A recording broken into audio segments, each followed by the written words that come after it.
آياتنا إنه هو السميع البصير. صدق الله مولانا العظيم. قال نبينا وحبيبنا وشفيعنا رسول الله صلى الله عليه وسلم: الصلاة معراج المؤمنين، أو كما قال عليه الصلاة والسلام. எல்லா புகழும் அல்லாஹ் ஒருவனுக்கே உரித்தாகட்டுமாக. ஸலாத்தும் ஸலாமும் ஹாத்தமுல் அம்பியாஇ முஹம்மது ரசூலுல்லாஹி ஸல்லல்லாஹு அலைஹி வஸல்லம் அவர்களின் மீதும், அவர்களின் அன்பும் ஷஃபாஅத்தும் பாக்கியம் நிறைந்த உம்மத்தார்கள் அனைவர்கள் மீதும் என்றென்றும் உண்டாவட்டுமாக. கண்ணியமிக்க ஜமாத்தார்களே, அல்லாஹுடைய நல்லடியார்களே, இஸ்லாமிய வரலாற்றிலே நபிகள் நாயகம் ஸல்லல்லாஹு அலைஹி வஸல்லம் அவர்களின் வாழ்க்கையிலே நடைபெற்ற எத்தனையோ அற்புதமான நிகழ்வுகளில் இந்த மிஅராஜ் விண்ணுலக பயணம் மிகவும் முக்கியத்துவம் பெறுகிறது. ரப்புல் ஆலமீன் அல்லாஹு தஆலா தன்னுடைய கலாம் ஷரீஃபிலே அல்லாஹ் குறிப்பிடுவான், வதக்கிருஹும் பிஅய்யாமில்லாஹ், அல்லாஹுவின் நாட்களை மக்களுக்கு நினைவுபடுத்துங்கள் என்று அல்லாஹ் குறிப்பிடுகிறான். அல்லாஹுவினுடைய நாட்கள் என்றால் என்ன? எந்த நாட்களிலே அல்லாஹுவின் நிஅமத், அல்லாஹுவின் அருட்கொடை நமக்கு கிடைத்ததோ அந்த நாட்கள் அல்லாஹுவின் நாட்கள். நமக்கு பாக்கியமான நிஅமத்துக்கள் கிடைத்த நாட்கள் எல்லாம் அது அல்லாஹுவின் நாட்கள் தான். அந்த அடிப்படையிலே இந்த மிஅராஜுடைய நாளும் அல்லாஹுவினுடைய மிகப்பெரிய பாக்கியமான நாள். நபிகள் நாயகம் ஸல்லல்லாஹு அலைஹி வஸல்லம் அவர்களுடைய வாழ்க்கையில் அல்லாஹுவை சந்தித்த ஒரு மிக முக்கியமான பல்வேறு அல்லாஹுவினுடைய அத்தாட்சிகளை நபிகள் நாயகம் ஸல்லல்லாஹு அலைஹி வஸல்லம் அவர்களுக்கு அல்லாஹு தஆலா நிதர்சனமாக கண்கூடாக அல்லாஹு தஆலா நிகழ்த்தி காட்டிய நாள். எல்லாவற்றையும் விட மேலாக இந்த உம்மத்திற்கு கிடைப்பதற்கரிய பெரிய சொத்தும் செல்வமுமான அந்த தொழுகையை அல்லாஹு தஆலா இந்த இரவிலே தான் அல்லாஹ் கடமையாக்கினார். தொழுகை அல்லாஹு தஆலா தந்தது இந்த இரவிலே தான். தொழுகையை ரப்புல் ஆலமீன் இந்த உம்மத்திற்கு பெரிய அருட்கொடையாக அல்லாஹு தஆலா இந்த நாளிலே தான், மிஅராஜுடைய ஒரு தினத்திலே தான் அல்லாஹு தஆலா கடமையாக்கினான் என்று பார்க்கிறோம். கண்ணியமிக்க முஃமினீன்களே, எனவே அப்படிப்பட்ட இந்த மிஅராஜினுடைய நிகழ்வு என்பது இஸ்லாமிய வரலாற்றில் மிக முக்கியத்துவம் வாய்ந்த நிகழ்வுகள் என்பதை தாண்டி நிறைய படிப்பினைகள், பாடங்கள் இஸ்லாமிய வரலாற்றில் நிறைய எதிர்காலத்தில் முஸ்லிம்கள் எப்படி பயணிக்க வேண்டும், எல்லா விஷயங்களை பற்றி அடுக்கடுக்காக பேசுகிற நிகழ்வு தான் மிஅராஜினுடைய நிகழ்வு. இந்த நிகழ்வுடைய அடிப்படையை நாம் முதல்ல விளங்கணும். மிஅராஜ் என்பது வெறுமனே ஸல்லல்லாஹு அலைஹி வஸல்லம் இங்கிருந்து போனார்கள், நபிமார்களை சந்தித்தார்கள், மலக்குமார்களை சந்தித்தார்கள், அல்லாஹுவை சந்தித்தார்கள், இதையெல்லாம் தாண்டி அந்த பயணம், அது உணர்த்துகிற பாடம், அதனுடைய படிப்பினை, அதுதான் இன்றைக்கு நமக்கு தேவை. கண்ணியமிக்க முஃமினீன்களே, அல்லாஹ்வுடைய நல்லடியார்களே, மிஅராஜ் பயணம் என்பது முதலாக அது எங்கிருந்து துவங்குகிறது, அது எப்படி துவங்கியது, அந்த மிஅராஜ் பயணத்தினுடைய ஒவ்வொரு விஷயத்திலையும் நிறைய அழுத்தமான பாடங்கள், படிப்பினைகளை உள்ளடக்கிய ஒரு பயணம் அது. நபிகள் நாயகம் ஸல்லல்லாஹு அலைஹி வஸல்லம் உம்மு ஹானி ரலியல்லாஹு அன்ஹா அவங்களுடைய வீட்டில் ஸல்லல்லாஹு அலைஹி வஸல்லம் இரவிலே தங்குகிறார். பயணம் நடந்தது இப்படித்தான். அது நடந்த காலங்கள் என்பது ஒரு நபிகள் நாயகம் ஸல்லல்லாஹு அலைஹி வஸல்லம் அவர்களுக்கு ஒரு நெருக்கடியான காலகட்டம். இந்த பயணத்தினுடைய நோக்கம், பல்வேறு நோக்கங்கள்ல ஒரு நோக்கம் என்னன்னா, ஸல்லல்லாஹு அலைஹி வஸல்லம் அவர்களுக்கு ஒரு ஆறுதல் வேண்டும். அதுவரை ஒரு பெரிய ஆறுதலாக பக்கபலமாக இருந்த ஹதீஜா ரலியல்லாஹு அன்ஹா அவர்கள் மௌத்தான வருஷம். அல்லாஹு அக்பர். இஸ்லாம்னா விளங்குறதுக்கு இந்த ஒரு வார்த்தை போதும். ஹதீஜா ரலியல்லாஹு அன்ஹா எவ்வளவு பெரிய சஹாபி பெண்மணி, எவ்வளவு வரலாற்று முக்கியத்துவம் வாய்ந்த பெண்மணி. ஆனால் வாழ்நாளில் ஒரு ஃபர்லான தொழுகை கூட தொழுவது கிடையாது. ஹதீஜா ரலியல்லாஹு அன்ஹா ஒரு தொழுகை கூட தொழுவது கிடையாது. என்ன, தொழுகை கடமையாக்கவே படல. ஹதீஜா ரலியல்லாஹு அன்ஹா அவங்க ஹயாத்தாக இருந்த காலங்கள் வரை தொழுகை கடமையாக்கப்படல. இப்ப அல்லாஹு தஆலா மிஅராஜுக்கு ஸல்லல்லாஹு அலைஹி வஸல்லத்தை அல்லாஹ் அழைக்கிறான். எப்ப அழைக்கிறான்னா, ஹதீஜா நாயகினுடைய பிரிவை ரசூலுல்லாஹுவால தாங்க முடியல. தீனுக்கும் பக்கபலமாக தன்னுடைய குடும்பத்துல மனைவிங்கிற ஒரு உயர்ந்த ஹதீஜா நாயகி இருக்கிற வரைக்கும் ஸல்லல்லாஹு அலைஹி வஸல்லம் வேற எந்த நிக்காவும் முடிக்கல. ஹதீஜா ரலியல்லாஹு அன்ஹா அவங்க ஹயாத்தா இருந்த வரைக்கும் நபிகள் நாயகம் ஸல்லல்லாஹு அலைஹி வஸல்லம் வேற எந்த நிக்காவும் முடிக்கல. மட்டுமல்ல, ஸல்லல்லாஹு அலைஹி வஸல்லத்திற்கு குழந்தைகள் என்று சொன்னால் அது ஹதீஜா நாயகி மூலமாக பிறந்த குழந்தைகள் தான். ஸல்லல்லாஹு அலைஹி வஸல்லத்திற்கு ஹதீஜா நாயகி மேல அளவு கடந்த பிரியமும் நேசமும் உண்டு. மக்கா வெற்றி பெற்று பின்னால ஒரு காலகட்டத்தில் 10,000 சஹாபிகளோடு மக்காவுக்குள்ள பெருமானார் ஸல்லல்லாஹு அலைஹி வஸல்லம் நுழைகிற பொழுது எல்லோரும் சொன்னார்கள், எங்களுடைய வீட்டுல தங்குங்க, எங்க வீட்டுல தங்குங்க. ஸல்லல்லாஹு அலைஹி வஸல்லம் சொன்னாங்க, நான் என் வீட்டுல கூட தங்குற மாதிரி இல்ல, என்னுடைய மனைவி ஹதீஜாவினுடைய கபருக்கு பக்கத்தில் எனக்கு கூடாரம் அடியுங்கள், நான் அங்குதான் தங்குவேன். நாங்க ஸல்லல்லாஹு அலைஹி வஸல்லம் ஹதீஜாவின் மீது நபிகள் நாயகம் ஸல்லல்லாஹு அலைஹி வஸல்லம் அவர்களுக்கு அளவு கடந்த மரியாதையும் பாசமும் உண்டு. ரொம்ப நேசிச்சாங்க ஸல்லல்லாஹு அலைஹி வஸல்லம், ரொம்ப நேசிச்சாங்க. இப்போ அதற்கு ஹதீஜா ரலியல்லாஹு அன்ஹாவினுடைய இழப்பை ரசூலுல்லாஹுவால தாங்கிக் கொள்ள முடியல. அந்த தாங்கிக் கொள்ள முடியாத ஸல்லல்லாஹு அலைஹி வஸல்லத்தினுடைய அந்த மனோநிலையை பார்த்து அல்லாஹ் தஆலா எத்தனையோ தீனுக்கு சோதனை வந்துச்சு, எத்தனையோ தீனுடைய சோதனைகள் வந்துச்சு. மக்காவுடைய காலகட்டங்கள்ல 10 வருஷத்துல எவ்வளவு சோதனைகள் சந்திச்சாங்க. ஆனா அப்போ எல்லாம் ஸல்லல்லாஹு அலைஹி வஸல்லம் அவர்களுக்கு அல்லாஹ் தஆலா சொல்வான், கொஞ்சம் பொறுமையாக இருங்க, சபூர் செய்யுங்க, ஏத்துக்கங்க, சகிச்சுக்கங்க, இன்ஷா அல்லாஹ் காலம் மாறும், இப்படியே ஆறுதல் சொல்லுவான் அல்லாஹ் தஆலா ஸல்லல்லாஹு அலைஹி வஸல்லம் அவர்களுக்கு. ஆனால் ஹதீஜா நாயகியினுடைய இழப்பு மட்டுமே எவ்வளவு ஆறுதல் சொன்னாலும் ரசூலுல்லாஹுவால மீள முடியல, அதிலிருந்து மீள முடியல ரசூலுல்லாஹுவால. இந்த கணவன் மனைவியினுடைய உறவு அப்படிப்பட்டது. ஒரு மனைவிக்கு கணவனோ அல்லது கணவனுக்கு மனைவியோ இந்த உறவு இருக்கிற, அதுதான் உலகத்துல துக்கம் அனுஷ்டிக்கிறாங்க பாருங்க. துக்கத்தை அனுஷ்டிக்கிறதுக்கு இஸ்லாத்தை பொறுத்த வரைக்கும் வரம்புகள் வைத்திருக்கிறது, வரையறைகள் வைத்திருக்கிறது. ஒரு துக்கத்தை எவ்வளவு நாளைக்கு அனுஷ்டிக்கலாம்? ஒருத்தர் சொல்றாரு, நான் இந்த ரொம்ப கவலையா இருக்கிறேன், துக்கமா இருக்கிறேன். மார்க்கம் பொறுத்த வரைக்கும் நமக்கு எல்லா விஷயத்திலையுமே நமக்கு வரமுறையை தந்திருக்குது. நாம் விரும்பியபடி செய்ய முடியாது. நம்முடைய குடும்பத்துல நமக்கு ரொம்ப வேண்டப்பட்டவர், அல்லாஹ் பாதுகாக்கட்டும், எல்லோருக்கும் நீண்ட ஆயுளையும் ஆபியத்தையும் அல்லாஹ் கொடுக்கட்டும். அப்படி ஒரு சோதனைகள் மௌத்து இப்படி வருகிற பொழுது என்ன செய்யணும்? மார்க்கம் சொல்லுது, துக்கம் ஒரு நாள் அனுஷ்டிக்கலாம், இல்லைன்னா 3 நாள் அனுஷ்டிக்கலாம். 3 நாளைக்கு மேல துக்கம் அனுஷ்டிக்கிறத மார்க்கம் அனுமதிக்கிறது.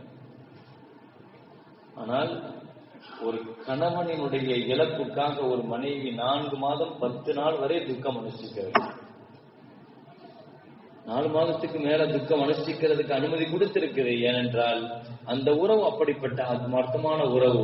எனவே நபிகள் நாயகம் ஸல்லல்லாஹு அலைஹி வஸல்லம் அவர்களுக்கு ஹதீஜாவினுடைய இழப்பை ரசூலுல்லாஹுவால தாங்க முடியல. மிஅராஜினுடைய காரணத்தை நான் விளக்கிறேன், வேற ஒண்ணும் இல்ல.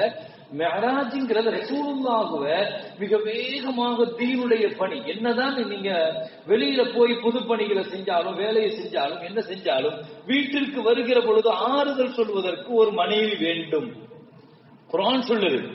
குர்ஆனுங்கிறது நிம்மதி, எதுலெல்லாம் நிம்மதி இருக்குதுன்னு அல்லாஹ் குர்ஆன்ல சொல்லும் போது உங்களுக்குன்னு ஒரு வீடு இருந்தால் அங்க நிம்மதி இருக்கும் என்று சொல்கிறது குர்ஆன். உங்களுடைய மனைவி இடத்தில் உங்களுக்கு நிம்மதி இருக்கிறது என்று சொல்கிறது குர்ஆன். அல்லாஹ்வை zikr செய்யறதுல நிம்மதி இருக்குதுன்னு குர்ஆன் சொல்லுது. எல்லாம் குர்ஆன் சொல்லுது. நிம்மதி எங்கெல்லாம் நீங்க தேடிக்கலாம். பணங்காசுகள்ல, பொருட்கள்ல, பதவிகள்ல, பேராசை பதவி இதெல்லாம் இல்ல நிம்மதி. நிம்மதிங்கிறது இந்த விஷயங்கள் என்று சொல்கிறது. ஆக நபிகள் நாயகம் ஸல்லல்லாஹு அலைஹி வஸல்லம் எவ்வளவுதான் வெளியே போயிட்டு வந்தாலும் கடுமையான நெருக்கடியான காலகட்டங்கள்ல வீட்டுக்கு வந்துட்டாங்கன்னா கதீஜா நாயகியினுடைய ஆறுதல் வார்த்தைகள், கதீஜா ரலியல்லாஹு அன்ஹா ரசூலுல்லாஹ்வுக்கு ரொம்ப இதமா பேசிக் கொண்டிருப்பார்கள். அப்படி செய்யலாம், இப்படி செய்யலாம் என்றெல்லாம் நிறைய ஆலோசனைகளை, ஆறுதல்களை கதீஜா ரலியல்லாஹு அன்ஹா சொல்லுவாங்க. எனவே நிறைய எதிர்கொண்டு சமுதாயத்தினுடைய பிரச்சனைகளை எதிர்கொண்டிருந்த நபிகள் நாயகம் ஸல்லல்லாஹு அலைஹி வஸல்லம் அவர்களுக்கு கதீஜா நாயகி ஒரு பெரிய பக்கபலமாக இருந்தாங்க. திடீர்னு கதீஜா சரிஞ்ச உடனே, மௌத்தான உடனே ஸல்லல்லாஹு அலைஹி வஸல்லம் அப்படியே கொஞ்சம் தடுமாறிட்டாங்க. அதுல இருந்து வெளியே வர முடியும். கடுமையான முறையில ரொம்ப கஷ்டப்பட்டாங்க ஸல்லல்லாஹு அலைஹி வஸல்லம். அதுல இருந்து இந்த நெருக்கடியான காலகட்டத்தில் தான் நபிகள் நாயகம் ஸல்லல்லாஹு அலைஹி வஸல்லம் அவர்களை கொஞ்சம் ஆறுதல் படுத்துவதற்கு, ஆசுவாசப்படுத்துவதற்கு அல்லாஹு தஆலா மிஅராஜ் என்ற ஒரு பயணத்தை அல்லாஹு தஆலா ரசூலுடைய வாழ்க்கையில கொடுத்தார். கதீஜா ரலியல்லாஹு அன்ஹா அவர்களுக்கு தொழுகை இல்ல. அந்த சமயத்துல தொழுகை கடமையாக்கப்படல, நோன்பு கடமையாக்கப்படல, ஜகாத் கடமை இல்ல, ஹஜ்ஜி கடமை இல்ல, எதுவுமே கடமை இல்ல. கதீஜா ரலியல்லாஹு அன்ஹா வாழ்நாள்ல எதுவுமே செய்யல. என்ன செஞ்சாங்க? அல்லாஹ் இந்த தீனுக்காக நிறைய பொருளாதாரத்தை வாரி வாரி கொடுத்தார். எனவே ஸல்லல்லாஹு அலைஹி வஸல்லம் இப்படி ஒரு கஷ்டமான நேரத்தில் இருக்கிற பொழுதுதான் ஒரு நாள் உம்மு ஹானி ரலியல்லாஹு அன்ஹுடைய வீட்டில் நபிகள் நாயகம் ஸல்லல்லாஹு அலைஹி வஸல்லம் அவர்கள் படுத்திருக்கிறார்கள். ஜிப்ரீல் அலைஹிஸ்ஸலாம் வீட்டிற்குள் இறங்குகிறார்கள். உள்ள எப்பவுமே கதவை தட்டிக்கிட்டு வரக்கூடிய ஜிப்ரீல் அலைஹிஸ்ஸலாம் வஹையை கொண்டு வரும்போது எப்பவுமே வாசல் வழியாத்தான் வருவாங்க, முன் வாசல் வழியாத்தான் வருவாங்க ஜிப்ரீல் அலைஹிஸ்ஸலாம். இந்த ஓட்டை பிரிச்சு, கூரையை பிரிச்சு இறங்குறதுங்கிறது, பின்வாசல் வழியா வர்றது, ஏறி குதிக்கிறது, இதெல்லாம் ஒரு நாகரிகமான நடைமுறை இல்லை இல்லையா? எப்பவுமே ஜிப்ரீல் அலைஹிஸ்ஸலாம் குர்ஆன்லயே அல்லாஹ் சொல்லுவான், வஅத்துல் பயூத மின் அப்வாபிஹா, யாருடைய வீட்டிற்கு போனாலும் நீங்கள் முன்வாசல் வழியாக போங்கன்னு குர்ஆன் சொல்லுது. குர்ஆன் சொல்லி தருகிற நாகரிகமான வாழ்க்கையில ஒண்ணுன்னா முன்வாசல் வழியாக நீங்க போங்க. அப்வா இப்ப ஸல்லல்லாஹு அலைஹி வஸல்லத்தினுடைய தூங்கி கொண்டிருக்கிற உம்மு ஹானி ரலியல்லாஹு அவங்க யாரும் இல்ல, அபூ தாலிபனுடைய மகள், அலி ரலியல்லாஹு அன்ஹுடைய சகோதரி. உம்மு ஹானிங்கிறது அலி ரலியல்லாஹு அன்ஹுடைய சகோதரி. ஸல்லல்லாஹு அலைஹி வஸல்லத்துக்கும் கிட்டத்தட்ட சகோதரி மரபு. இப்போ கூரையை பிரிச்சுட்டு இறங்குறாங்க. ஸல்லல்லாஹு அலைஹி வஸல்லம் விளங்கிட்டாங்க, எப்பொழுதும் வருகிற அந்த வருகை அல்ல இது, இந்த வருகையில ஏதோ வித்தியாசம் இருக்கிறது என்பதை காட்டுவதற்காக ஜிப்ரீல் அலைஹிஸ்ஸலாத்தை அல்லாஹ் தஆலா அப்படியே இறக்கினார். கூரையை பிரித்துக் கொண்டு உள்ளே இறங்கின ஜிப்ரீல் அலைஹிஸ்ஸலாம் கையில ஒரு தண்டு கோப்பை, அதுல ஜம்சம் நீர், நபிகள் நாயகம் ஸல்லல்லாஹு அலைஹி வஸல்லம் அவர்களை படுக்க வைத்து அவர்களினுடைய இதயத்தை பிளக்கிறார். ஸல்லல்லாஹு நெஞ்சத்தை பிளந்து அதில் இருக்கிற இதயத்தை எடுத்து அதை ஜம்சமால் ஜிப்ரீல் அலைஹிஸ்ஸலாம் கழுவுகிறார். புகாரி ஷரீஃப்ல ஹதீஸ் வருது. மிஅராஜினுடைய நிகழ்வுல மிக முக்கியமான நிகழ்வு. இப்போ ஒவ்வொரு நிகழ்வும் நம்ம நிகழ்வு வருஷம் நம்ம கேட்டுட்டு இருக்கிறோம். அந்த நிகழ்வுக்கு பின்னணியில இருக்கிற அழுத்தமான செய்தியை தான் இந்த உம்மத்தை மிக முக்கியமா விளங்கணும். என்ன நடக்குது? முதல்ல அது கூரையை பிரிச்சுட்டு உள்ள இறங்குறாங்க.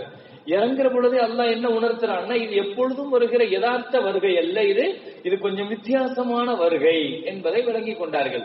எனவே வந்த ஜிப்ரீல் அலைஹிஸ்ஸலாம் எதுவுமே சொல்லல, ஸல்லல்லாஹு அலைஹி வஸல்லத்தை படுக்க வச்சு நெஞ்ச பிளக்குறாங்க. ஷக்கு சதுர் ஹதீஸ்ல சொல்லுவோம், ஷக்கு சதுர் ஓபன் ஹார்ட் சர்ஜரி ஸல்லல்லாஹு அலைஹி வஸல்லத்துக்கு நடந்துச்சு. எத்தனை வருஷத்துக்கு முன்னால?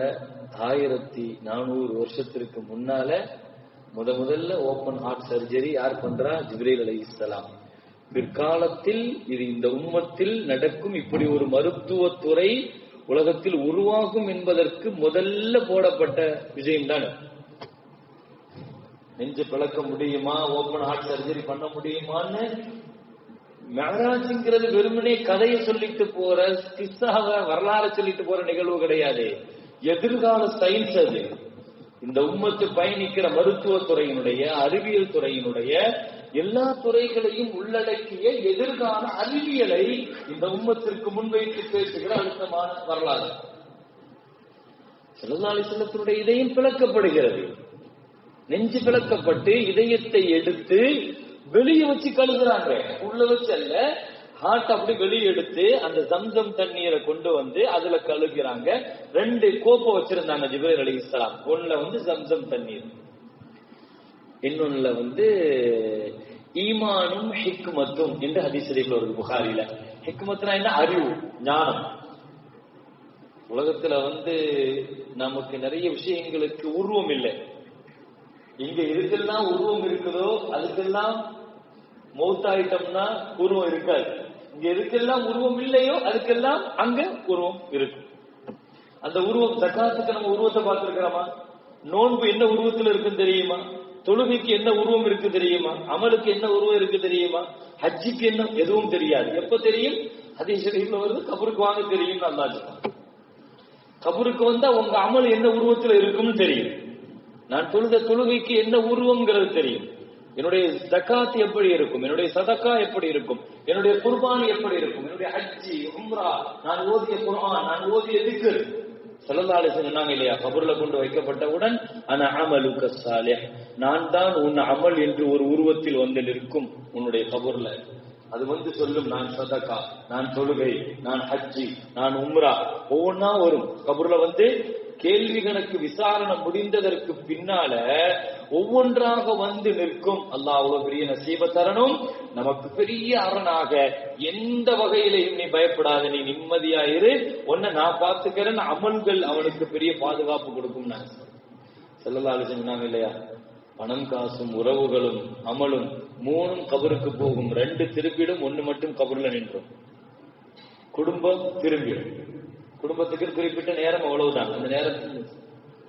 அதனாலதான் ஸல்லல்லாஹு அலைஹி வஸல்லத்தினுடைய சஹாபாக்கள்ல ஹஜ்ரத் அப்துல்லாஹ் இப்னு அம்ர் இப்னு ஆஸ் ரலியல்லாஹு மகனுக்கு உபதேசம் பண்ணாங்க. மகனே அம்ர் இப்னு ஆஸ் ரலியல்லாஹு, நான் மௌத்தாயி என்னை கபூர்ல கொண்டு போய் நீ அடக்கம் செய்ததற்கு பின்னால ஒரு ஒட்டகத்தை அறுத்து அதை பங்கீடு செய்வதற்கு எவ்வளவு நேரமாகுமோ அந்த அளவுக்காவது கொஞ்ச நேரம் நீ நிற்க வேண்டும் என்னுடைய கபூர்ல.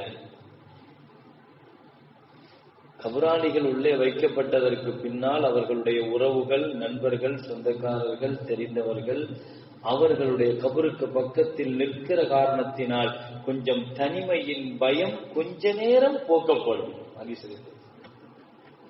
அது அந்த இடத்துல தேடுறாங்க அவங்க. திடீர்னு குடும்பத்தோடு இருந்தவங்க, மனைவி பிள்ளைகளோடு இருந்தவங்க திடீர்னு ஒரு நாள் தனியா கொண்டு வந்து வச்சுட்டா. நேற்று ராத்திரி மனைவி பிள்ளைங்களோட படுத்திருப்பாரு, இன்னைக்கு தனியா கபூர்ல படுத்திருக்கிறாங்க. நேற்று ராத்திரி ஏசிய போட்டு அறைக்குள்ள படுத்திருப்பாரு, இன்னைக்கு மண் தரையில படுத்திருக்கிறாரு. புழுக்கள், பூச்சிகள், விஷஜந்துக்கள் நிறைந்த. நேற்று வெளிச்சத்துல கொஞ்சம் முழு இருட்டு அவரால் பார்க்க முடியாது, லேசா வெளிச்சத்தோடு படுப்பாரு, இருட்டுல கொண்டு வந்து போட்டு போயிடுவாங்க. இவர் கூப்பிட்டா வருவதற்கு ஆட்கள் எல்லாம் ஓடி வருவார்கள். ஒரு சப்தமிட்டால் போதும், தண்ணீர் கொண்டு வருவதற்கு, உணவு கொண்டு வருவதற்கு, தேவை நிறைவேற்றி கொடுக்கிறதுக்கு, இது எல்லாம் இருக்கும். இப்போ ஒண்ணுமே இல்லை. திடீர்னு அந்த தனிமை, வஹ்ஷத், ரொம்ப ஆபத்தானது. தனிமை இருக்குது பாருங்க, கபூருள்ள தனிமைன்னு ஒண்ணு இருக்குது. அந்த தனிமை ஹதீஸ் ஷரீஃப்ல வருது. ஸல்லல்லாஹு அலைஹி வஸல்லம் இப்படி துஆ கேட்டிருக்கிறாங்க, அல்லாஹ் கபூருடைய தனிமையை விட்டும் என்னை பாதுகாத்துருன்னு கேட்டிருக்கிறாங்க. கபூர்ல அந்த வஹ்ஷத்து ஒண்ணு வரும், அந்த தனிமை. அல்லாஹ் பாதுகாக்கணும். அல்லாஹும்ம ஆனிஸு ஃபீ வஹ்ஷத்தி ஃபீ கபரி, வஹ்ஷத்தி ஃபீ கபரி. அல்லாஹ் என்னுடைய கபூர்ல தனிமையின் வேட்கையை நீ பாதுகாத்துரு. அதுல எனக்கு ஒரு என்ன ஆறுதல் வேண்டும்னா, அந்த கபூர்ல கொஞ்ச நேரம் நீ அமல் இருக்குது, என்னுடைய தொழுகை இருக்குது, இந்த மாதிரியான நிலைகள் வந்துருச்சுன்னு சொன்னா ஓரளவுக்கு கொஞ்சம் நமக்கு என்ன ஸல்லல்லாஹு அலைஹி வஸல்லம் சொன்ன செய்தி. குறைஞ்சபட்சம் மூத்தாக்களை அடக்கினதற்கு பின்னால சொந்தக்காரங்க ஒரு சூரத்துல் பக்ரா 2 ஜுஸ் இருக்குது. சூரத்துல் பக்ரா ஓதுறதுக்கு எவ்வளவு நேரம் ஆகுமோ அவ்வளவு நேரம் கொஞ்ச நேரம் நில்லுங்க. நீங்க நிற்கிற கொஞ்ச நேரம் கூட உங்களுடைய கபராளிகளுக்கு மனசுல கொஞ்சம் சந்தோஷம் இருக்கும். நாங்க ஸல்லல்லாஹு அலைஹி வஸல்லம் ஒன்னும் செய்ய வேண்டாம், கொஞ்ச நேரம் நாம அங்க நிக்கிறது இருக்குது பாருங்க, அது பெரிய அமல். ஸல்லல்லாஹு அலைஹி வஸல்லம் அது ஒரு இந்த உம்மத்திற்கு ஒரு சுன்னத்தாக நபிகள் நாயகம் ஸல்லல்லாஹு அலைஹி வஸல்லம் சொல்லி தந்திருக்கிறாங்க. அல்ஹம்துலில்லாஹ். இப்போ அந்த ஜிப்ரீல் அலைஹிஸ்ஸலாம் ஒரு கிண்ணத்துல ஈமான் ஹிக்மத், நான் தான் சொல்ல வந்த உருவம் இங்க எதுக்குமே நம்பிக்கை அமானிதம். உருவம்னா என்ன? உருவம் இல்லை, அமானிதத்திற்கு சில சொன்னாங்க அங்க ஒரு உருவம் இருக்கு. உறவுகளுக்கு உருவம் இல்லை, கியாமத்துல உறவுகள் தனி உருவம் பெறும். இப்படி ஒவ்வொரு விஷயமா ஸல்லல்லாஹு அலைஹி வஸல்லம் சொன்னாங்க. எனவே ஜிப்ரீல் அலைஹிஸ்ஸலாம் ஜம்சம் நீரை சொர்க்கத்திலிருந்து கொண்டு வராங்க. நம்ம கவனிக்க வேண்டிய விஷயம் என்னன்னா, புகாரி ஷரீஃப் ஹதீஸ் வருது, சொர்க்கத்துல 6 இருக்குது. குர்ஆன் சொல்லுது ஒமிசாஜுஹு மின் தஸ்னீம், தஸ்னீம்னு ஒரு 6 இருக்குது சொர்க்கத்துல. ஐனை யஷ்ரபு பிஹல் முகர்ரபூன், அல்லாஹ்வுக்கு நெருக்கமான ஆட்களுக்கு அல்லாஹு தஆலா அந்த ஆற்றில் இருந்து அல்லாஹு தஆலா நீர் கொடுப்பான்னு சொல்லி குர்ஆன்ல சொல்றான். சொர்க்கத்தினுடைய 6க்கு பேரு தஸ்னீம். அப்போ சொர்க்கத்துல நிறைய அல்லாம சொர்க்கத்துல நிறைய ஆறுகள் இருக்குது. ஹவுதுல் கௌசர்னு ஒரு ஆறு ஸல்லல்லாஹு அலைஹி வஸல்லம் கொடுப்பாங்க இல்லையா, அந்த ஹவுதுல் கௌசர் இருக்குது. குர்ஆன்ல அல்லாஹ் சொல்றான் இல்ல, இன்னா அத்தைனாக்கல் கௌசர், நபியே உங்களுக்கு கௌசர் என்ற ஒரு பெரிய தடாகத்தை, நீர் தடாகத்தை, நீர் தேக்கத்தை உங்களுக்கு கொடுத்திருக்கிறோம். ஸல்லல்லாஹு அலைஹி வஸல்லம் மாஷர் மைதானத்துல எல்லோருக்கும் தண்ணீரை கொடுத்து அனுப்புவாங்கன்னு சொல்லி ஹதீஸ் ஷரீஃப்ல வருது இல்லையா, அவங்களுடைய உம்மத்திற்கு சஹாபிகள்.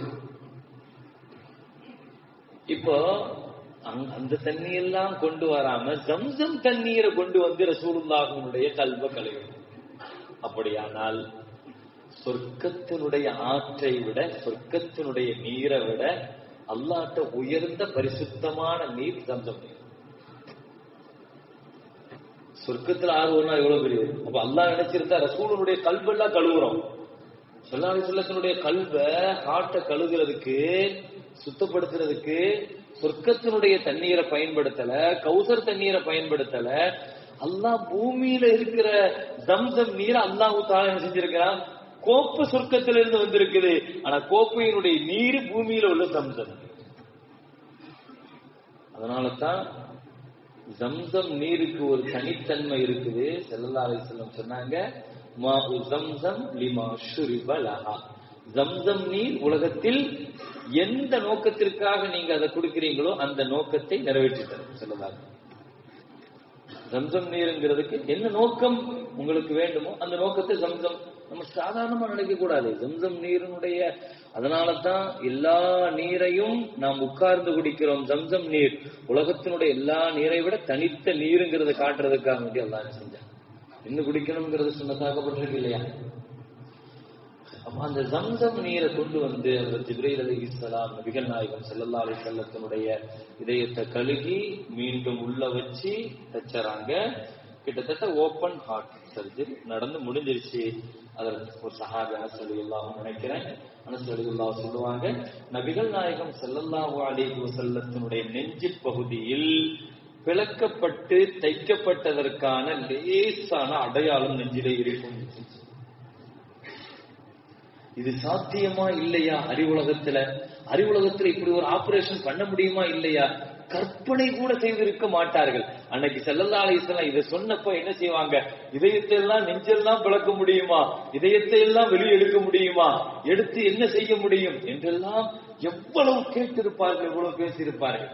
ஆனால் அது நடக்க முடியும் ஒரு காலம் இன்ஷா அல்லாஹ். மக்கள் அதை ஏற்றுக்கொள்கிற, அக்செப்ட் பண்ற அளவுக்கு மருத்துவ உலகம் வளருங்கிறத மிஅராஜ் தான் முதல்ல நமக்கு உணர்த்துச்சு, சொல்லி தந்துச்சு. ரசூலுல்லாஹி ஸல்லல்லாஹு அலைஹி வஸல்லம் இதயத்தை வெளியெடுத்ததற்கு பின்னாலையும் கூட ஒருத்தரை உயிர் வாழ வைக்க முடியும், ஹயாத்தாக வைக்க முடியுங்கிறதுக்கு அல்லாஹு தஆலா மிஅராஜின் வழியாக எல்லாம் இந்த உம்மத்திற்கு காட்டினார். எனவே அது ஜிப்ரீல் அலைஹிஸ்ஸலாம் மீண்டும் அதை முடித்ததற்கு பின்னால் புராக் வாகனத்தோடு தயாராக இருக்கிறார். புராக் வாகனம் பயணத்திற்கான வாகனம். அது அதனுடைய வேகம் இருக்குதா, புராக்குன்னாலே மின்னல் வேகத்தில், மின்னலுக்கு தான் பறக்கும்பா. பறக்குன்னு சொன்னா என்னன்னா மின்னல் அப்படின்னு அர்த்தம். புராக்குங்கிறது அது கண்ணு கெட்டிய தூரம் வரைக்கும் அது பாயக்கூடிய அவ்வளவு பெரிய வேகமான வாகனம். இங்க நீங்க ஒரே ஒரு விஷயத்தை யோசிக்கணும். நடைபெறுகிற இந்த பயணம் இருக்கிற இது கிட்டத்தட்ட ஐன்ஸ்டீன் ஒரு தடவை அவருடைய தத்துவத்தின் போது சொன்ன வார்த்தை என்னன்னா, இந்த உலகத்தினுடைய டைம் அதனுடைய இயக்கத்திலிருந்து நான் வெளியேற வேண்டும், அதை நான் முயற்சி செய்து கொண்டிருக்கிறேன், அது மட்டும் நடந்து விட்டால் மரணத்திலிருந்து நான் தப்பித்து விடுவேன் என்று அவர் சொன்னார். இது ரொம்ப யோசிக்க வேண்டிய ஐன்ஸ்டீனுடைய தியரி. இந்த உலகத்தினுடைய டைம் இந்த டயத்திலிருந்து வெளியே போகணும். அது யாருக்கு சாத்தியம்? இந்த உலகத்துல 24 ஹவர்ஸ் ஒரு நாளைக்கு. இப்போ இந்த நேரத்திலிருந்து வெளியே போகிறதுங்கிறதுக்கான முயற்சி நான் செய்யணும். அதற்கு டைம் என் கையில இருக்கணும். காலம் யார் கையில இருக்குதோ அவரால் மட்டும்தான் டயத்தை கண்ட்ரோல்ல வச்சுக்க முடியும் இல்லையா? இப்போ அதுல ஜிப்ரீல் அலைஹிஸ்ஸலாம் புராக் வாகனத்தை நிறுத்துறாங்க. புராக்கு அது ஒரு ஒளி வாகனம், ஜிப்ரீல் அலைஹிஸ்ஸலாம் அவர் ஒரு ஒளி. பயணிக்கிற ரசூல் ஸல்லல்லாஹு அலைஹி வஸல்லம் அவர்களும் நூர், குர்ஆன் நபியும் 100, புராக்கும் 100. அதே மாதிரி ஜிப்ரீல் அலைஹிஸ்ஸலாம் கிட்டத்தட்ட நடக்க போகிற பயணம் ஒரு ஒளி பயணம், ஒளி உலகத்தில் நடக்க போகிற ஒரு பயணம். இந்த பயணம் 2 கட்டமாக அமைஞ்சிச்சு. ஒன்னு இஸ்ரானா தரைவழி என்று சொல்லலாம், இன்னொன்னு மேராஜ். மேராஜ்னா விண்வெளி. நேரடியாக அல்லாஹு தஆலா விண்வெளிக்கு அல்லாஹு தஆலா கூப்பிடல. இந்த பயணத்தினுடைய ஒரு பகுதி எப்படி இருந்துச்சு சொன்னா, ஸல்லல்லாஹு அலைஹி வஸல்லம் பயணிச்சது இந்த வழிதான். அதாவது ஈராக், எகிப்து, சிரியா இப்படிதான் இருந்துச்சு. தரைவழி பயணத்தினுடைய வியூ ஸல்லல்லாஹு அலைஹி வஸல்லம் அல்லாஹ் எப்படி அமைச்சாங்கன்னா, முதல்ல ஈராக் பகதாத் வழியாக, ஈராக் வழியாக, பின்பு எகிப்து, அதை தொடர்ந்து சிரியா, சிரியாவிலிருந்து விண்ணுலக பயணம். இதுல போகிற பொழுது அதுல ஜிப்ரீல் அலைஹிஸ்ஸலாம் பல இடங்கள்ல ரசூலுல்லாஹ்வை புராக்ல இருந்து இறங்க சொல்றாங்க. பல இடங்கள்ல இறங்க சொன்னாங்க. ஒரு நீண்ட வரலாறு அது மேராஜினுடைய வரலாறுங்கிறது. நான் அதைத்தான் சொல்ல வரேன். ஒவ்வொரு வரலாறு நான் சொல்றப்போ வரலாறு சொல்றது நோக்கம் அல்ல, அது அதை விட முக்கியம் என்னன்னா அந்த வரலாற்றில் இருந்து பெறுகிற படிப்பினை. இறங்க சொல்லி என்ன சொல்லுவாங்கன்னு ஜிப்ரீல் இங்க ஒரு 2 ரக்காத் தொழுதுக்காங்க அப்படிம்பாங்க. இது எப்போ இந்த பயணத்துல நடக்குது? எகிப்தை கடந்து சொல்றப்ப, அதே மாதிரி சிரியாவை கடந்து சொல்றப்ப, ஈராக்கை கடந்து சொல்றப்ப, 3 முக்கியமான நகரத்தை கடந்து சொல்றாங்க. இப்ப இறங்கி 2 ரக்காத் இடத்துல தொழுகுங்கன்னாங்க. ஸல்லல்லாஹு அலைஹி வஸல்லம் இறங்கி 2 ரக்காத் தொழுகிறாங்க. தொழுத உடனே ஸல்லல்லாஹு அலைஹி வஸல்லம் கேட்பாங்க, ஏன் இறங்க சொன்னீங்க, இது எந்த இடம்னு கேட்பாங்க. நபிகள் நாயகம் ஸல்லல்லாஹு அலைஹி வஸல்லம் அவர்களுக்கு ஜிப்ரீல் அலைஹிஸ்ஸலாம் சொல்லுவாங்க, இதுதான் இப்ராஹிம் அலைஹிஸ்ஸலாம் பிறந்த இடம். இன்னொரு இடத்துல பைத்துல்லாஹ்ங்கிற இடத்துல இறங்கி 2 ரக்காத்துல சொன்னாங்க, இந்த இடம்தான் ஈசா அலைஹிஸ்ஸலாம் பிறந்த இடம். ஈசா அலைஹிஸ்ஸலாம் பிறந்த இடம், இப்ராஹிம் அலைஹிஸ்ஸலாம் பிறந்த இடம். இன்னொரு இடத்துல சொல்ல சொன்னாங்க, இது எந்த இடம் கேட்டாங்க. இங்கதான் தூர்சினா மலையில ஹஜ்ரத் மூசா அலைஹிஸ்ஸலாம் அல்லாஹ்வோடு பேசிய இடம் அது தூர்சினா.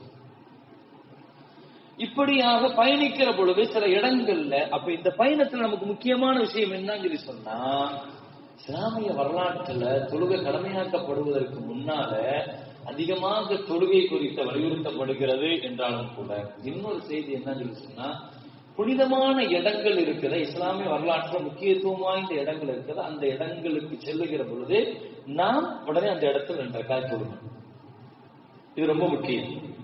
இஸ்லாமிய வரலாறுகள் நடைபெறுகிற இடங்களில் எல்லாம் நம்ம கடந்து செல்லுகிற பொழுது அந்த இடங்கள்ல புனிதமிக்க இடங்கள் இருக்குது இந்த உலகத்துல. அப்படிப்பட்ட இடங்கள்ல, வரலாற்று சிறப்பு மிக்க இடங்கள்ல தொழுகிறதை இந்த மிஅராஜ் பயணத்துல நபிகள் நாயகம் ஸல்லல்லாஹு அலைஹி வஸல்லம் வழியாக இனி கடைசியாக சென்று பலஸ்தீனம் சிரியாவுக்கு சென்று பைத்துல் முகத்தஸிற்குள் உள்ளே நுழைகிறார்கள். எல்லா நபிமார்களோடும் அங்க ஒரு சங்கமிப்பு நடக்கிறது. நபிமார்களுக்கு இமாமாக ரசூல் ஸல்லல்லாஹு அலைஹி வஸல்லம் போய் பைத்துல் முகத்தஸ்ல போய் நிக்கிறாங்க. பைத்துல் முகத்தஸ்ல ரசூல் ஸல்லல்லாஹு அலைஹி வஸல்லம் முன்னால இமாமத்து செஞ்சு நபிமார்களுக்கு இமாமத்தாக, நபிமார்களின் இமாமாக ரசூல் இருக்கிறாங்கிறது காட்டுறதுக்கு எல்லாம் நடத்திட்டு இனி அங்கிருந்து விண்ணுலக பயணம் நடக்கிறது. 7 வானங்களை கடந்து சித்ரத்துல் முன்தஹா, 7 வானங்கள் தாண்டி கடைசியாக சித்ரத்துல் முன்தஹான்னு ஒரு இடம் இருக்குது. அதுதான் இந்த உலகத்தினுடைய கடைசி எல்லை பகுதி. அங்கதான் ஜிப்ரீல் அலைஹிஸ்ஸலாத்துடைய ஹெட் ஆபீஸ். ஜிப்ரீல் அலைஹிஸ்ஸலாத்துடைய மெயின் அங்கிருந்து தான் எல்லா ஆடும் உலகத்துக்கு பிரிச்சு கொடுக்கப்படும். சித்ரத்துல் முன்தஹா அந்த இடத்திற்கு பெயர். இந்தஹா ஜன்னத்துல் மஅவா. அல்லாஹ் குர்ஆன்ல சொல்றான், அந்த சித்ரத்துல் முன்தஹாவுக்கு அடுத்து என்னதுன்னா சொர்க்கம் தான். அதாவது சித்ரத்துல் முன்தஹான் இடத்துக்கு மேல சொர்க்கம், அதுக்கு கீழே நரகம். அமைப்பு தான் உலகத்தினோட அமைப்பு. இப்போ நாம இருக்கிற எங்கன்னா நரகத்துல இருக்கோம். இந்த உலகம் எல்லாம் உலகத்தினுடைய பகுதி ரெண்டே ரெண்டு தான். குர்ஆன் சொல்லுது இந்தஹா ஜன்னத்துல் மஅவா. ஒன்னு சொர்க்கம், அது மேல இருக்கு சித்ரத்துல் முன்தஹாவுக்கு மேல. சித்ரத்துல் முன்தஹாவுக்கு கீழே நரகம் இருக்கிறது. இதுவெல்லாம் இந்த உலகம் எல்லாம் பின்னால் நரகமாக மாற்றப்பட்டு விடும். நாம இருக்கிறது துன்யா, அது நரகம் தான். சொர்க்கத்தை பத்தி நம்ம கேட்கிற துவா எப்படி கேட்போம்? அல்லாஹும்ம அத்ஹில்னல் ஜன்னா அப்படின்னு கேட்போம் இல்லையா? ஆனா நரகத்தை விட்டு பாதுகாப்பு எப்படி கேட்கிறோம்?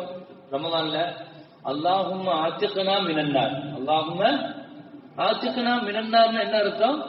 சொர்க்கத்தை பத்தி கேட்கிறப்ப யா அல்லாஹ் சொர்க்கத்துல என்ன உள்ள நுழைச்சிருன்னு கேட்கிறோம். ஆனா நரகத்திலிருந்து பாதுகாப்பு தேடுறப்ப என்ன கேட்கிறோம்னா அல்லாஹும்ம ஆத்திக்னா மினன்னார், நரகத்திலிருந்து எங்களை விடுதலை செய்து விடுன்னு கேட்கிறோம் இல்லையா? விடுதலை செய்துன்னா என்ன அர்த்தம்? எங்க இருக்கிறோம்? ஒரு இதுல இருந்து விடுதலை செய்யும் சொன்னா என்ன அர்த்தம்னா ஜெயிலுக்குள்ள இருக்கும் போது விடுதலை செய்ய சொல்லுவோம் இல்லையா? இப்ப நரகத்திலிருந்து கேட்கிறப்ப விடுதலை செய்யுங்கிறோம் அப்படின்னா என்ன அர்த்தம்னா நாம துன்யால இருக்கிறோம். துன்யாங்கிறது நரகம் தான். அது பின்னால் நரகமாக மாற்றப்படும். ஆக சித்ரத்துல் முன்தஹா வழங்குறதுக்கு சொல்றேன். சித்ரத்துல் முன்தஹா இந்த உலகத்துல ரெண்டு பகுதி தான் இருக்குது. ஒன்னு சித்ரத்துல் முன்தஹாவுக்கு மேலுள்ள பகுதி சொர்க்கம், சித்ரத்துல் முன்தஹாவுக்கு கீழ் பகுதி நரகம். எல்லாம் நரகமாக மாற்றப்பட்டிருக்கு. இப்ப அந்த இடம் வரை வந்து விட்டார்கள் ஜிப்ரீல் அலைஹிஸ்ஸலாம். இனி அடுத்து கடந்து செல்ல வேண்டும். அதான் ஜிப்ரீல் அலைஹிஸ்ஸலாம் சொல்லிட்டாங்க, இனி நான் வர முடியாது, இந்த இடத்தை தாண்டி வர்றதுக்கு எனக்கு விசா கிடையாதுன்னு. என்னுடைய விசா முடிஞ்சிருச்சு, இதுக்கு மேல நான் வர முடியாதுன்னு சொல்லி ஜிப்ரீல் அலைஹிஸ்ஸலாம் பின்வாங்குகிற பொழுது நபிகள் நாயகம் ஸல்லல்லாஹு அலைஹி வஸல்லம் இனி அடியெடுத்து வைக்கிறார்கள். அதை தொடர்ந்து அல்லாஹ்வினுடைய எல்லா திரைகளும் 70,000 திரைகள் பின்னால் ஜிப்ரீல் அலைஹிஸ்ஸலாம் நின்னாங்க. அந்த திரைகளை தாண்டி அல்லாஹ்வை சந்தித்து அங்கே 3 நிகழ்வுகள் நடக்கிறது. முதலாவது விஷயம், அல்லாஹ் சந்திக்கிற பொழுது அல்லாஹ் சலாம் சொன்னான், அல்லாஹ் சலாத்துக்கு ரசூல் பதில் சொன்னாங்க. இதெல்லாம் நம்ம ஒரு வருஷம் நாம் கேட்டிருக்கிறோம். இனி அந்த இடத்துல நடந்தது என்னன்னா, முதல் விஷயம் தொழுகை கடமையாகும். அல்லாஹு தஆலா எல்லா வணக்கத்தையும் பூமிக்கு அல்லாஹ் கொடுத்து விடுவான். ஆனால் தொழுகையை மட்டும் ரப்புல் ஆலமீன் நேரடியாக வந்து அல்லாஹ் பெற்றுக்கொள்ள சொல்லுவான். இரண்டாவது விஷயம் என்னன்னா, அல்லாஹு தஆலா தொழுகைக்கு பின்னால அடுத்து கடைசி 2 ஆயத்து பக்ரால ஆமனர் ரசூலு அப்படின்னு 2 ஆயத்து இருக்கும் பாருங்க. அந்த ஆமனர் ரசூலுன்னு வர சூரத்துல் பக்ராவினுடைய கடைசி 2 ஆயத்து அல்லாஹ் பூமியில இறக்கல. அது எங்க இறக்குனான்னா மிஅராஜ் ஸல்லல்லாஹு அலைஹி வஸல்லத்துக்கு நேரடியாக வந்தப்போ அல்லாஹ் குர்ஆனுடைய ஆயத்துக்கள்ல 2 ஆயத்து தான் பூமியில இறங்கல, இது வானத்துல இறங்குச்சு. ரொம்ப முக்கியமாக நம்ம விளங்க வேண்டிய விஷயம் என்னன்னா, ஹவாத்தீம் சூரத்துல் பக்ரான் ஹதீஸ்ல வருது. பக்ராவினுடைய கடைசி 2 ஆயத்துக்கள் இருக்குது, அவ்வளவு முக்கியமானது. அதனால தான் மௌத்தா போனவர்களுக்கு ஜனாசா உள்ளவங்களுக்கு நம்ம ஓதுறது அந்த 2 ஆயத்து ஓதுவோம் சுன்னத்து. மௌத்தாக்களுக்கு நம்ம ஓதுறது ஆமனர் ரசூலுல்லாஹி ஸல்லல்லாஹுங்கிறதுல மிக முக்கியமாக அது ஒரு மன்னிப்பிற்குரிய ஆயத்து. அது மன்னிப்புக்காக துஆ கேட்கிற ஆயத்து, ஈமான் இதெல்லாம் கலந்திருக்கிற ஆயத்து அது.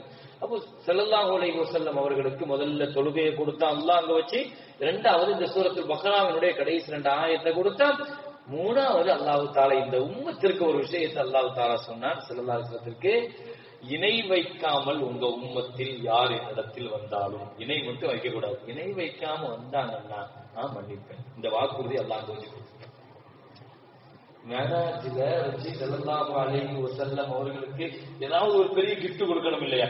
தொழுகை பெரிய கிஃப்ட் தான், தொழுகை பெரிய பாக்கியம் தான். அதை விட பெரிய பாக்கியம் அல்லாஹ் ஒரு நற்செய்தி சொன்னா. என்ன சொன்னான்னா, உங்க உம்மத்துல பாவம் செய்யலாம், பாவம் நடக்கும், பலகீனம் இதெல்லாம் இருக்கதான் செய்யுது. இணை வைக்காமல், இணை வைக்கிறத மட்டும் நான் ஏற்றுக்க மாட்டேன், இணை வைக்காம வந்தா எப்படி இருந்தாலும் நான் மன்னிச்சிருவேங்கிறத அந்த வாக்குறுதியோடு அல்லாஹு தஆலா, இந்த வாக்குறுதியை அல்லாஹு தஆலா யாருக்குமே இதுவரைக்கும் அல்லாஹ் கொடுத்ததில்லை. முன்னுண்டான சமுதாயத்தில் அல்லாஹு தஆலா யாருக்கும் இப்படி ஒரு வாக்குறுதி அல்லாஹு தஆலா கொடுத்தது கிடையாது. எனவே இந்த வாக்குறுதிகளோடு நபிகள் நாயகம் ஸல்லல்லாஹு அலைஹி வஸல்லம் 50 வக்து தொழுகை 5 வக்தாக குறைக்கப்பட்டு பின்னால இந்த பூமிக்கு வந்து ஹஜ்ரத் ரசூலுல்லாஹி ஸல்லல்லாஹு அலைஹி வஸல்லம் மிஅராஜினுடைய நிகழ்வை ஹஜ்ரத் ரசூலுல்லாஹி ஸல்லல்லாஹு அலைஹி வஸல்லம் சொல்லுகிற பொழுது நமக்கெல்லாம் தெரியும் அந்த மக்கள் இதை எப்படி ஏளனமாக பார்த்திருப்பார்கள் என்று. ஆனாலும் அதை முதலாக ஏற்றுக்கொண்ட சஹாபி ஹஜ்ரத் அபூபக்கர் சித்திக் ரலியல்லாஹு. அபூஜஹல் போய் முதல்ல அபூபக்கர் ரலியல்லாஹு அன்ஹு தான் போய் சொன்னான்.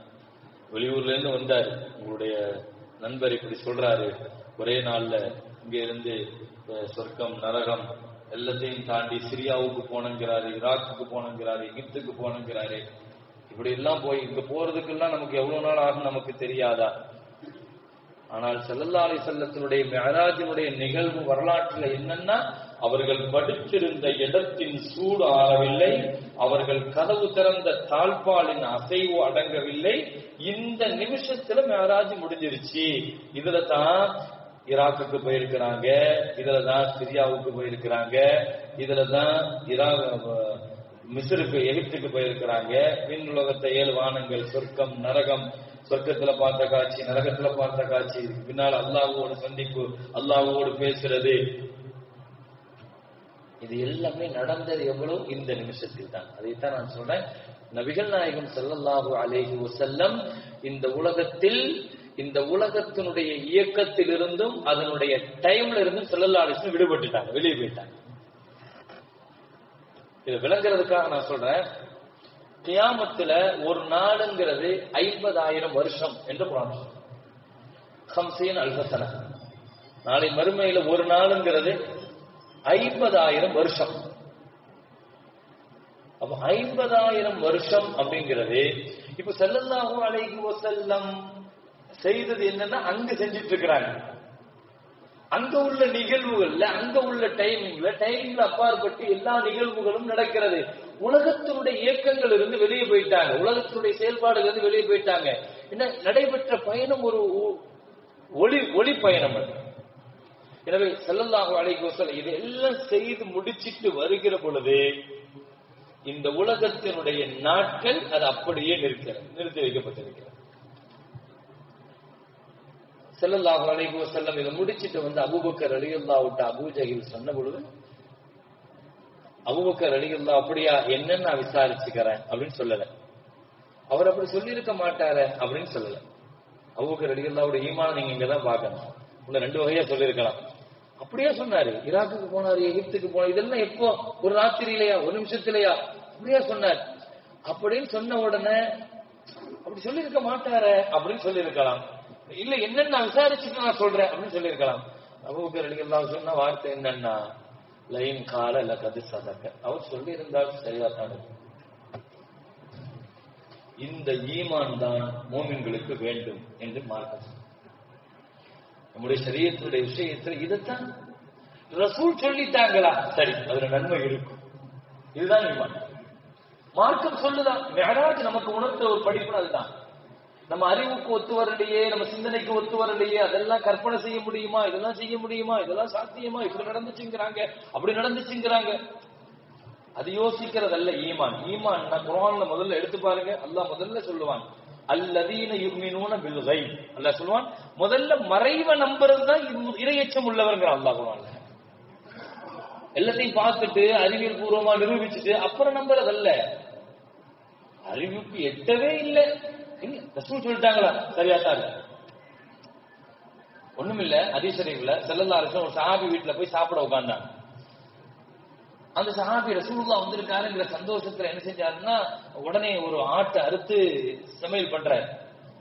ஸல்லல்லாஹு அலைஹி வஸல்லத்திற்கு ஆட்டுல இந்த முன் செப்ப ரொம்ப பிடிக்கும். முன்பகுதி, ஆட்டினுடைய முன் செப்ப இருக்குது பாருங்க, அது ரொம்ப பிடிக்கும். அது சஹாபாக்களுக்கு எல்லாத்துக்குமே தெரியும். ஸல்லல்லாஹு அலைஹி வஸல்லம் ஆட்டுல முன் செப்பையை ரொம்ப விரும்பி சாப்பிடுவாங்க.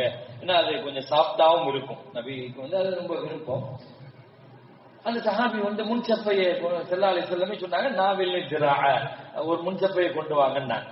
அவரு ஒரு முன் செப்பைய நல்ல சமைச்சு கொண்டு வந்து ரசூலுல்லாஹ்வுக்கு முன்னால கொண்டு வந்து வச்சாங்க. ஸல்லல்லாஹு அலைஹி வஸல்லம் சாப்பிட்டுருக்காங்க.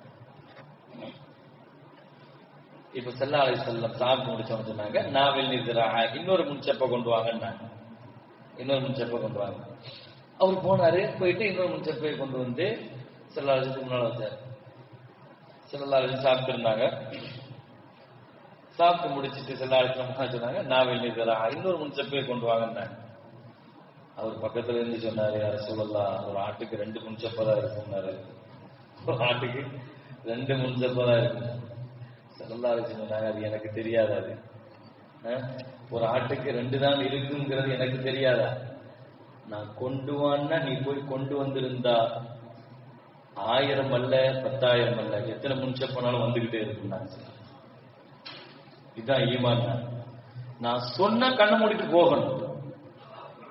எனக்கு தெரியும். ஸல்லல்லாஹு அலைஹி வஸல்லம் சொல்ற செய்தி என்னன்னா, நான் சொன்னால் என் வார்த்தையில் இருக்கிற அழுத்தமான நம்பிக்கை அதுதான் அபூபக்கர் அங்க கொண்டு வந்து நிறுத்திச்சுங்க. சஹாபி வந்தாரு, யா ரசூலல்லாஹ் ரொம்ப வயிறு வலியா இருக்குன்னாரு. வயிறு வலி தாங்க முடியல.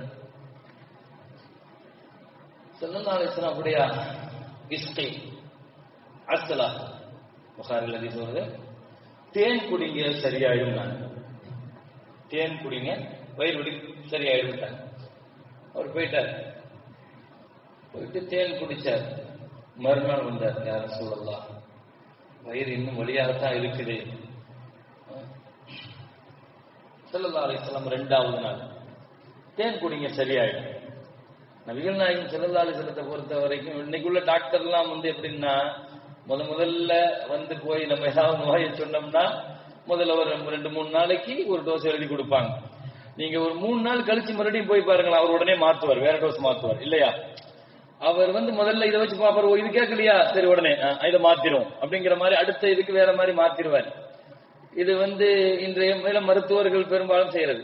ஸல்லல்லாஹு அலைஹி வஸல்லத்தை பொறுத்த வரைக்கும் ஒரு தடவை சொல்லிட்டா மருத்துவம் அதுதான். 2வது தடவையும் இன்னொரு தடவை வராரு, தேன் குடிங்க இஸ்கி அஸ்ஸலாம் அவர் போயிட்டார்.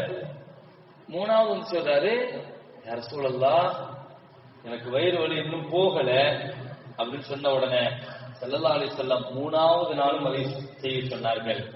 அவர் மீண்டும் வந்த பொழுது, நீங்க சொன்ன 3 தடவை நான் அதை செஞ்சிட்ட நாயகமே சொன்ன உடனே ஸல்லல்லாஹு அலைஹி வஸல்லம் சொன்ன அழுத்தமான வார்த்தை இதுதான், உன் வயிறு பொய் சொல்கிறது, குர்ஆன் பொய் சொல்லாது. ஸல்லல்லாஹு அலைஹி வஸல்லம் ஃபீஹி ஷிஃபாஉல் லின்னாஸ், தேனில் ஷிஃபா இருக்கிறது என்று குர்ஆன் சொல்கிறது, அதுல மாற்றம் இல்லை. எனவே அல்லாஹ்வுடைய வார்த்தை பொய்யாகாது, உன் வயிறு பொய் சொல்லும், இதுதான் தீர்வு, நீ மீண்டும் குடின்னு சொல்லி அனுப்பி வச்சாங்க. ஸல்லல்லாஹு அலைஹி வஸல்லம் சரியாயிடுச்சு. அதுக்கு பின்னால் அவருக்கு சரியாயிடுச்சுங்கிறது அதே சரிக்குள்ளவர். நபி ஸல்லல்லாஹு அலைஹி வஸல்லத்தினுடைய வார்த்தையில இருக்கிற அழுத்தமான நம்பிக்கை சஹாபாக்கள் நம்பினாங்க. ஸல்லல்லாஹு அலைஹி வஸல்லம் ஒரு சஹாபி அறிவிப்பார்,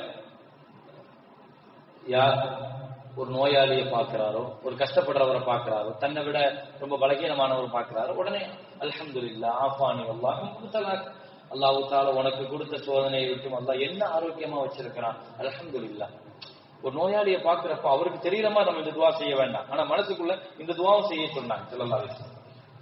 ஆஃபான், ஒருத்தர் பார்வை இல்லாம இருக்கிறாரு அல்லது கால் மடமா இருக்கிறாரு, ஏதோ ஒரு வகையில பலகீனமா இருக்கிறாங்கன்னு வைங்க, உடனே அல்லாஹ் அல்லாஹ் அல்ஹம்துலில்லாஹ் அல்லது ஆஃபானி அல்லாஹ் முப்தலாக், அல்லாஹ் உனக்கு கொடுத்திருக்கிற சோதனை விட்டு அல்லாஹ் என்ன பாதுகாத்தா, என்ன ஆஃபியத்தா வச்சிருக்கிறான், அந்த அல்லாஹ்வுக்கு எல்லா புகழும்.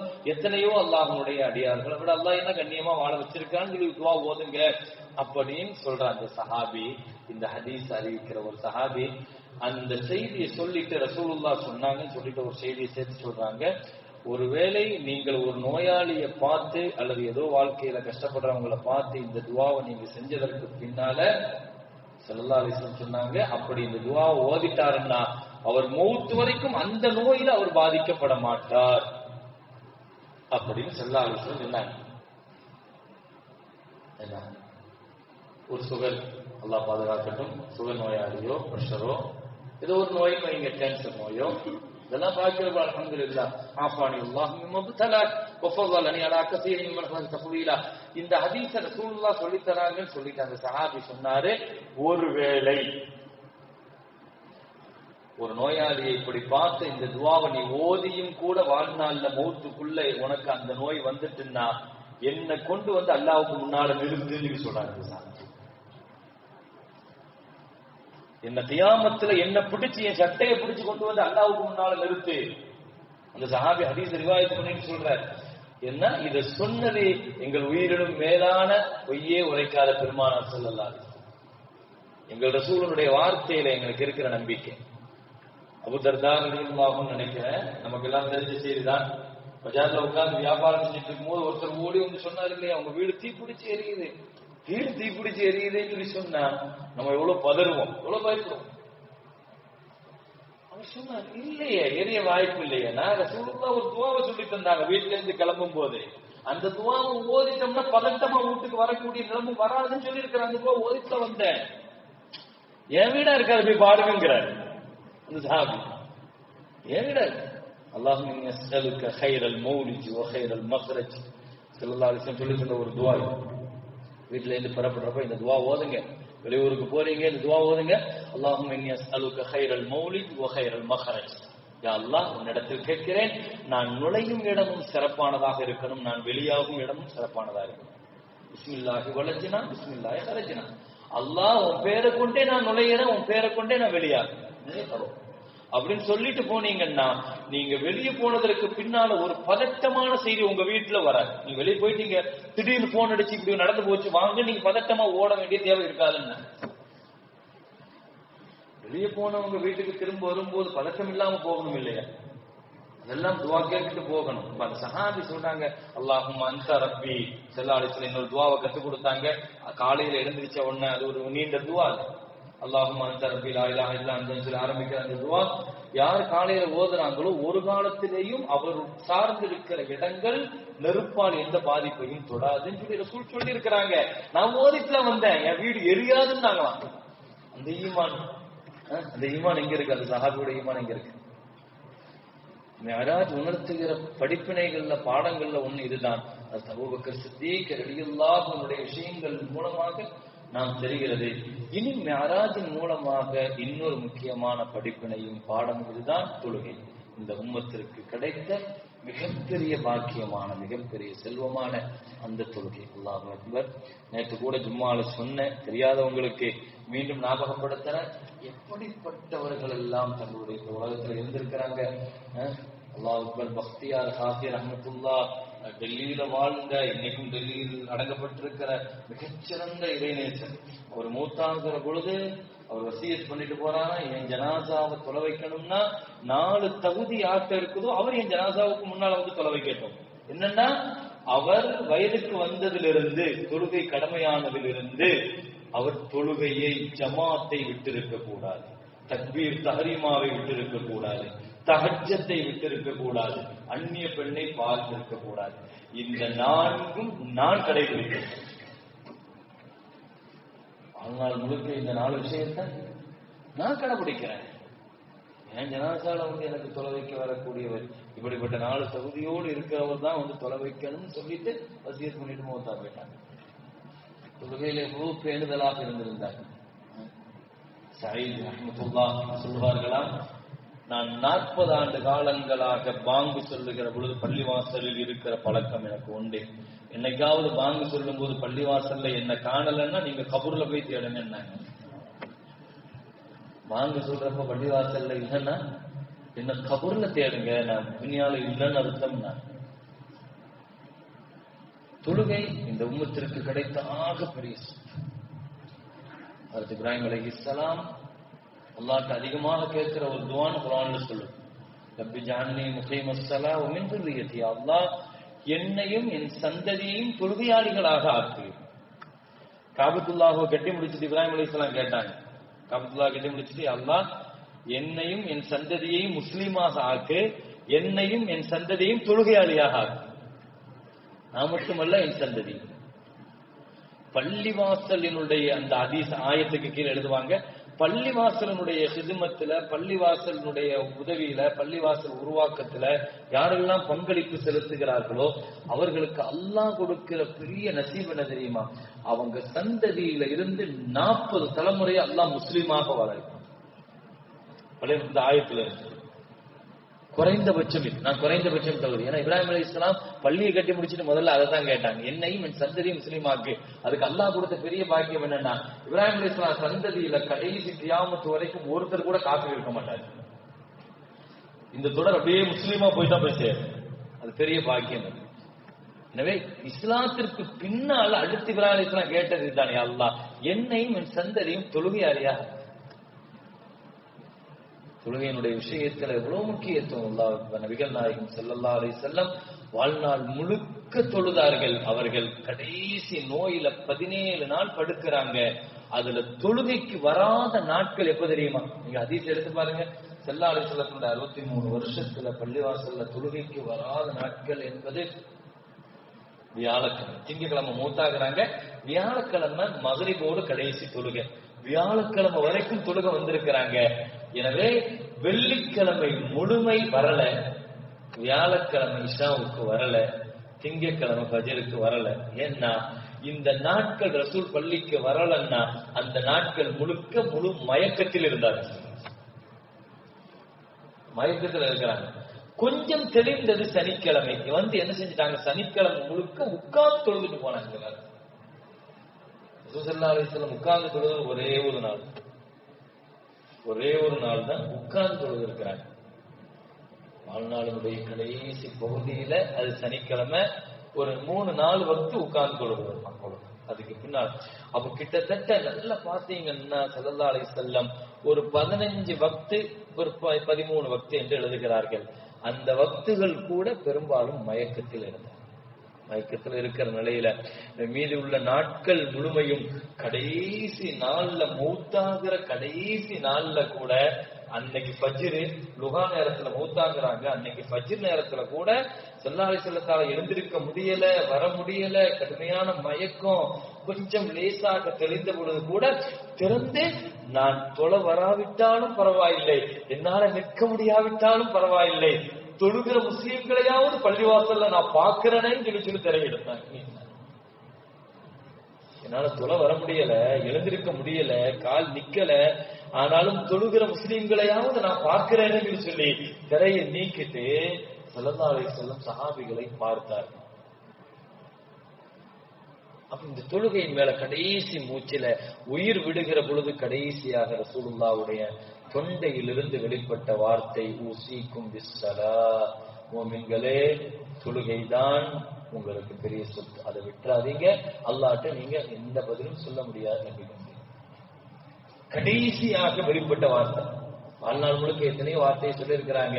கடைசியாக அதற்கு ரசூலுல்லாஹி ஸல்லல்லாஹு அலைஹி வஸல்லம் இந்த வார்த்தையோடு தான் இந்த உம்மத்தை விட்டு விடைவிட்டு சென்றார்கள் என்பதாக ஹதீஸ் ஷரீஃபிலே பார்க்கிறோம். எனவே கண்ணியமிக்க முஃமினீன்களே, அஸ்ஸலாத்து மிஅராஜுல் முஃமினீன்.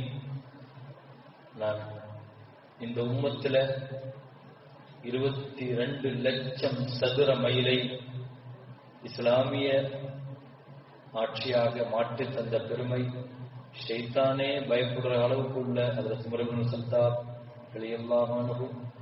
இந்த உம்மத்துக்கு வரக்கூடிய சோதனையினுடைய தடைக்கல் உமர் என்று ரசூல் ஸல்லல்லாஹு அலைஹி வஸல்லம் சொன்னார்கள். உமர் இருக்கிற வரைக்கும் இந்த உம்மத்துக்கு சோதனையே வராதுன்னு நான் சொல்லாங்க. உமர் இருக்கிற வரைக்கும் இந்த உம்மத்துக்கு சோதனையே வராதுன்னு சொன்னாங்க. அப்படிப்பட்ட உமர் ரலியல்லாஹு அன்ஹு தொழுகையில் நிற்கிற பொழுது 2 மாத காலங்களாக ஒரு கூர்மையான வாளை விஷம் தேய்த்து நன்றாக ஊற வைத்த விஷவாளை கொண்டு 3 தடவை அவர்களுடைய வயிற்றிலே சொருகி குடல் வெளியே வந்து விழுந்த பொழுதும் கூட மயக்கத்திற்கு சென்ற உமர் ரலியல்லாஹு மயக்கம் தெளிந்தவுடன் கேட்ட முதல் வார்த்தை, என்னை யார் கொலை செய்தார்கள் என்றோ, என்னை யார் குத்தினார்கள் என்றோ, அவரை பிடித்து விட்டீர்களா என்றோ எதையுமே கேட்கல. நான் இமாமாக நின்று கொண்டிருந்தேனே, மக்கள்லாம் தொழுகை முடிச்சுட்டாங்களா அப்படின்னு கேட்டாங்க. ஆமா, மக்கள்லாம் தொழுகை முடிச்சுட்டாங்க. அப்ப நான் தொழுகணும் இல்லையா, வக்து போயிடக்கூடாதுங்கிறாங்க. எப்ப வயிற்றுல குடல் வெளியே வந்து விழுந்துட்டு இப்னு உமர் ரலியல்லாஹு சொல்றாங்க, நாங்க மருந்து ஊற்றுகிறோம், தண்ணீர் ஊற்றுகிறோம், இதெல்லாம் கிழிக்கப்பட்ட வயிறு வழியாக வெளியே வருகிறது. இஸ்லாமிய சாம்ராஜ்யத்தை சரித்து விட்டார்கள் யூதர்கள், கிறிஸ்தவர்கள். பெரிய ஃபித்னாவுக்கான ஓட்டையை வழியை திறந்து விட்டார்கள். அந்த கதவை உடைத்து விட்டார்கள். தடையாக நின்ற கதவை உடைத்து விட்டார்கள். இஸ்லாமிய உலகம் சந்தித்த பெரிய சோதனை. உமர் ரலியல்லாஹு, அலி ரலியல்லாஹு, ஹசன் ரலியல்லாஹு, ஹுசைன் ரலியல்லாஹு, எத்தனை பேரை அது போய் காவாங்க. அந்த நேரத்திலையும் கூட உமர் ரலியல்லாஹு கேட்ட வார்த்தை, நான் தொழுக வேண்டும்.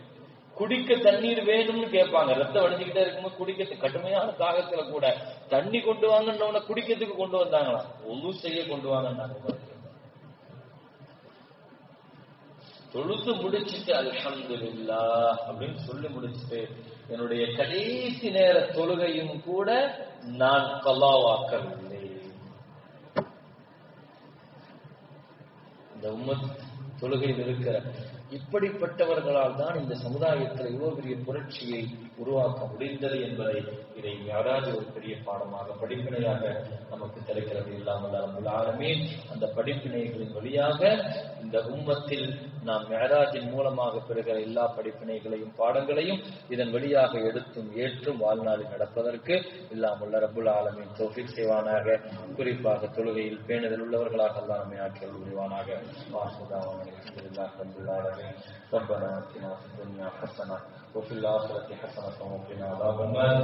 صلى الله وسلم على سيدنا محمد وآله وصحبه أجمعين والحمد لله رب العالمين. صلى الله على محمد صلى الله عليه وسلم. صلى الله على